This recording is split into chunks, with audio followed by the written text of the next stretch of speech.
विचार किए,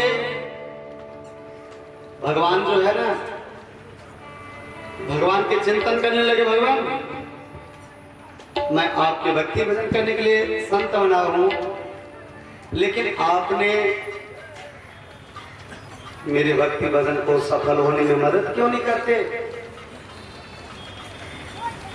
विश्वामित्र बाबा जैसे महान संत के जब कार्य सफल नहीं हुआ, तो हम आपके भी कार्य भगवान की कृपा के बगैर सफल होने वाला नहीं बन रहा। इसलिए कृपा के बिना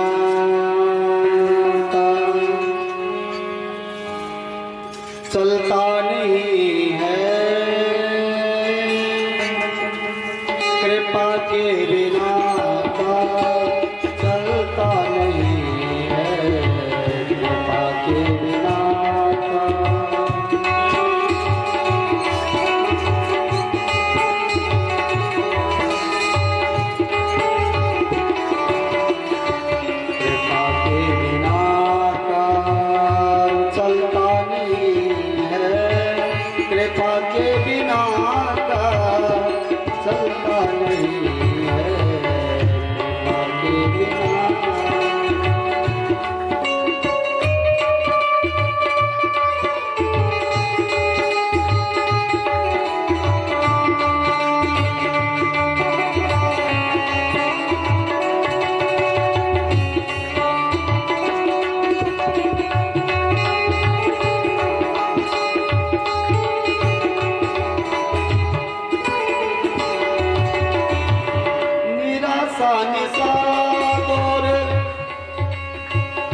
होती न कब तक निराशा निसार,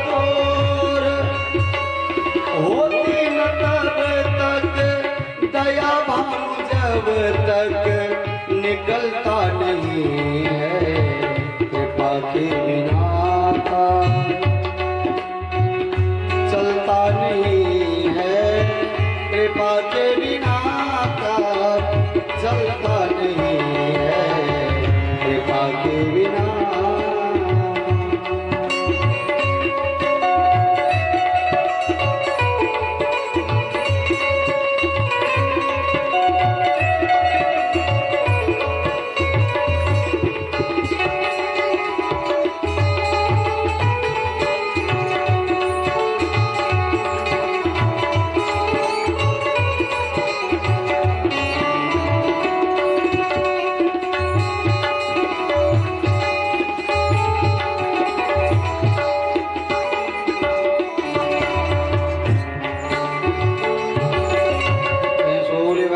भगवान के जय।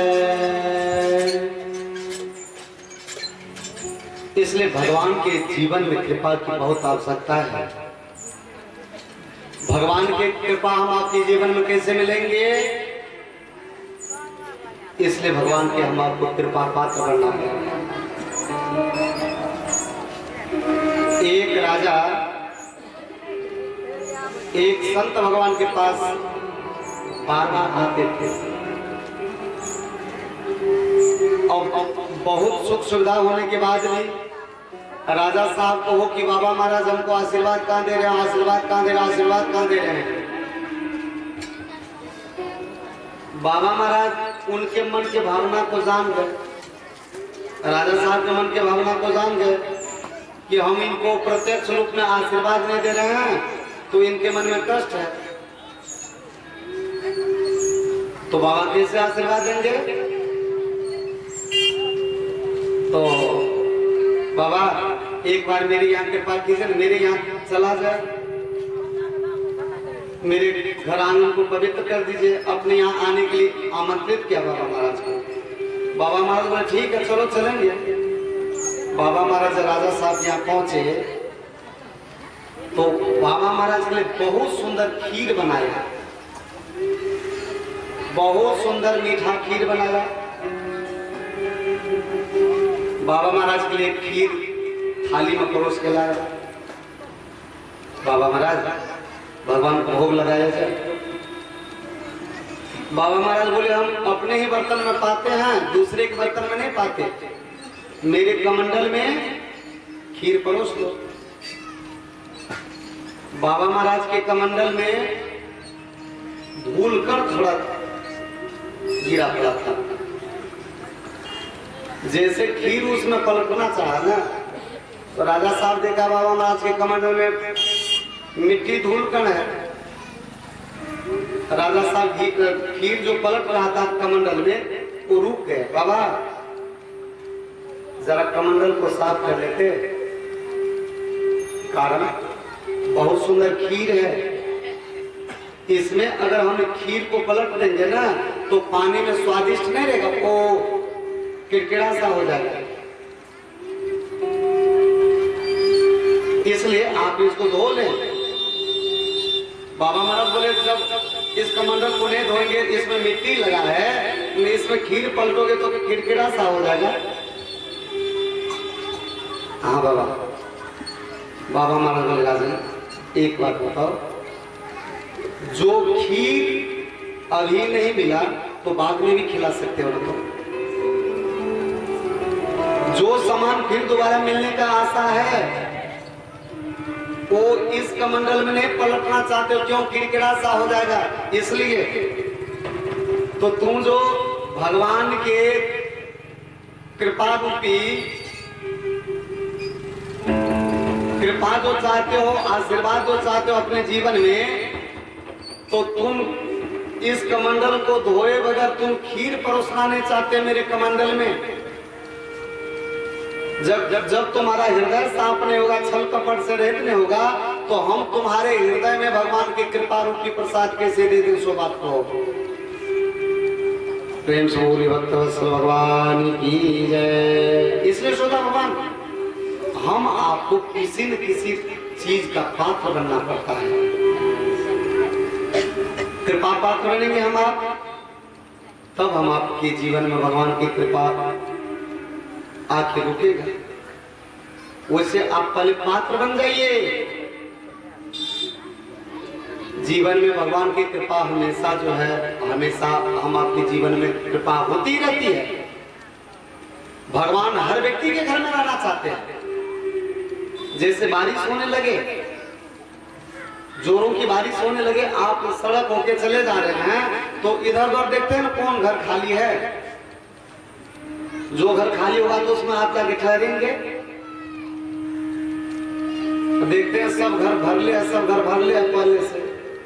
कहीं पर जलावन रखा है, कहीं गाय भैंस का भूसा रखा है, कहीं घास रखा है, कहीं कुछ रखा है, अपना सामान से हौश फुल किए हुआ है।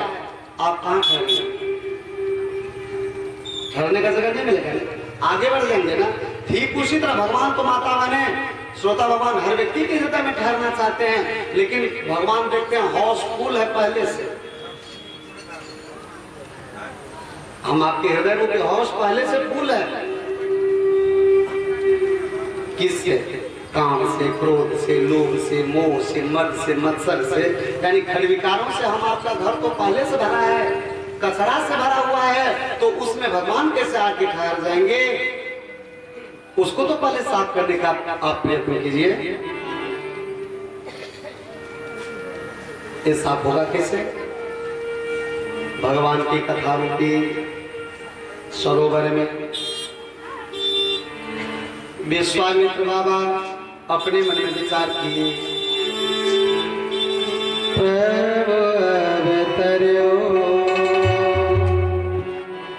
हरण में भारा, प्रभु अवतरो देहो मिसले हो पद जाए, हो मिसले हो पद जाए, करी बिन तेरा नाम दो आए, करी बिन तेरा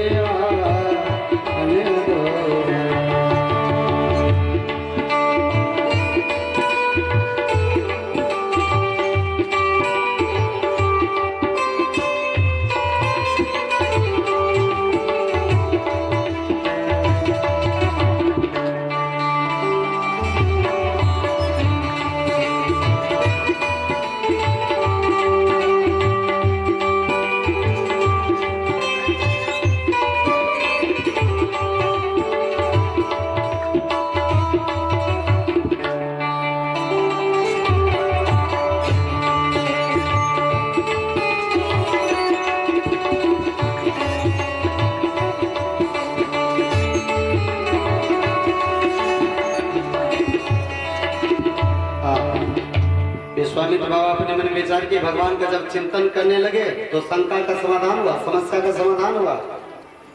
भगवान प्रभु अवतरो हरणमय भारा, इस पृथ्वी के भार को उतारने के भगवान अवतार ले चुके हैं। कहा? महाराज दशरथ के यहाँ। बस इसी बहाने जाऊंगा आंसू बहाने के लिए, बस इसी बहाने जाऊंगा आंसू बहाने के लिए, प्रभु के दी हुई जिंदगी में प्रभु के दर्शन पाने के लिए। राम लक्ष्मण को प्राप्त कर जग को कहूंगा गर्भ से आ जवानी आ जरा जोर आजमाने के लिए। जिन प्रभु की कृपा में भक्ति है, जिन प्रभु की कृपा में भक्ति छिपी, क्रोध में मुक्ति छिपी, राजेश रघुवर आए हैं प्रभु के भक्तों की बिगड़ी बनाने के लिए। बस इसी बहाने जाऊंगा आंसू बहाने के लिए। जिन भगवान को ज्ञान और वैराग्य रूपी आंखों से देखा जाता है, ज्ञान विराग सकल गुण है ना, सो प्रभु मैं देखा बरी नैना। ज्ञान वैराग्य से युक्त जिन आंखों से भगवान को देखा जाता है ना, उन भगवान को आज मैं इस आंखों से देखूंगा। बहुविधि करत मनोरथ जात लाग नहीं वार, करिमज्जन शरियो जला गए भूप दरबार। अनेकों प्रकार से मन में मनोरथ करते हुए विश्वामित्र बाबा पहुंचे, सरयू नदी में स्नान किए। अयोध्या पहुंचकर सरयू नदी में स्नान किए और सरयू नदी में स्नान कर करिमज्जन सरयू जला गए भूप दरबार, महाराज के दरबार में जा पधारे। जैसे राजा दशरथ के दरबार में पहुंचे, गेट पर द्वारपालों से बोले, द्वारपालों जाके महाराज को खबर कर दो कि विश्वामित्र आपसे मिलना चाहते हैं। द्वारपालों ने आके महाराज दशरथ से कहा, भगवान विश्वामित्र बाबा आपसे मिलना चाहते हैं। विश्वामित्र बाबा के आगमन पर राजा दशरथ घबरा गए, हे भगवान कारण क्या है विश्वामित्र बाबा मेरे यहाँ इस समय आए? राजा दशरथ को घबराए हुए देखकर गुरुदेव वशिष्ठ भगवान बोले, राजन बहुत घबराए से लगते हो, कारण क्या है? राजा दशरथ बोले, भगवान इसलिए मैं घबराया हुआ हूं, आपने मेरे राम जी का नाम रामचंद्र रख दिए। मेरे वंश के लिए चंद्र शब्द जो है ना हितकर नहीं है। कारण ये मेरे पूर्वज हुए हरिश्चंद्र, राजा हरि के साथ चंद्र जोड़ा गया। ये वही विश्वामित्र बाबा हैं जो मेरे पूर्वज हरिश्चंद्र के सत्य का परीक्षा लिया। सत्य का परीक्षा लेके उनको कितने दर दर के ठोकरें खानी पड़ी। आप मेरे राम जी का नाम रखते रामचंद्र, यही विश्वामित्र बाबा फिर मेरे प्रेम का परीक्षा लेने के लिए आ गए। इसलिए मैं भगवान घबरा रहा हूँ, पता नहीं विश्वामित्र बाबा के आगमन पर क्या होगा। गुरुदेव वशिष्ठ भगवान बोले, राजन घबराइए मत, संत भगवान के दर्शन से कार्य बिगड़ता नहीं, कार्य बनता ही बनता है। इसलिए साधोते हो